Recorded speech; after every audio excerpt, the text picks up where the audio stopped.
que M. Alpha Condé est en train d'utiliser les trois instruments pour faire passer son projet.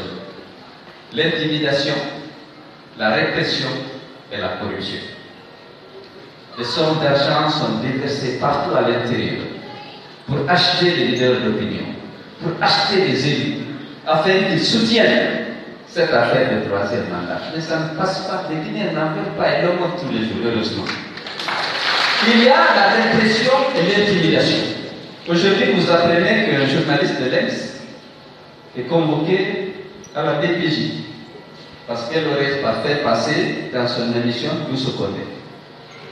Plusieurs journalistes ont des convocations qui attendent.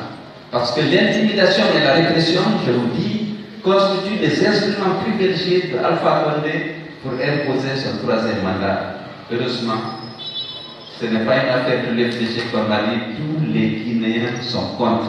Même beaucoup dans le FDG sont contre ce projet. Parce qu'ils souhaitent que notre pays soit vraiment dirigé par des gouvernements élus avec l'alternance qui est nécessaire pour nourrir la démocratie. Malheureusement, M. Alpha Condé, qui a sorti du pouvoir, qui a goûté au pouvoir, après beaucoup d'années de bagarre en utilisant tous les moyens légaux, des rébellions, des tentatives de coup d'État, plusieurs choses, aujourd'hui, il est au pouvoir, il ne veut pas quitter.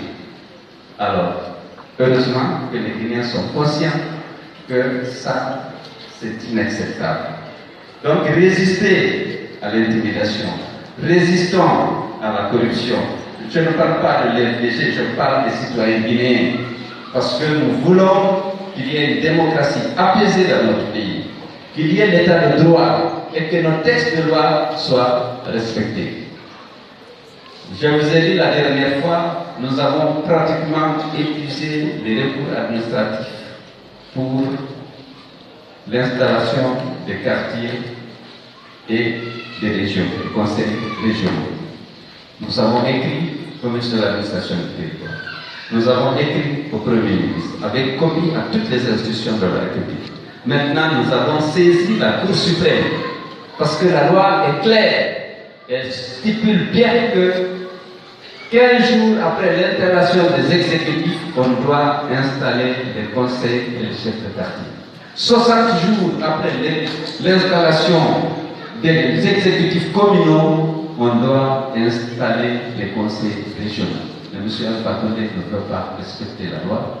Et comme d'habitude, voilà, on dit non, on n'installe pas le quartier avec beaucoup d'arrogance, comme vous le savez, vous les connaissez. Mais soyez prêts à vous battre aussi pour exiger le respect de la loi. Toutes les batailles que nous avons menées, c'est pour exiger le respect de la loi. Mais mon Dieu, l'installation des conseils des quartiers, c'est une loi organique de la République qui l'a prise. Pourquoi on ne veut pas? Pourquoi on ne veut pas organiser à bonne date les élections? Pourquoi on ne veut pas installer les conseils de quartier et les chefs de quartier? Pourquoi on ne veut pas installer les conseils régionaux alors que c'est dans deux lois importantes, le code des collectivités et le code électoral qui est une loi organique? Nous avons beaucoup de défis à relever. Il faut que vous restiez mobilisés. Parce que M. Alpha Condé pense comme il a mis les PA ici, c'est terminé. Mais il se trompe. Ou bien, il faut que vous soyez prêts pour la lutte jusqu'à la victoire.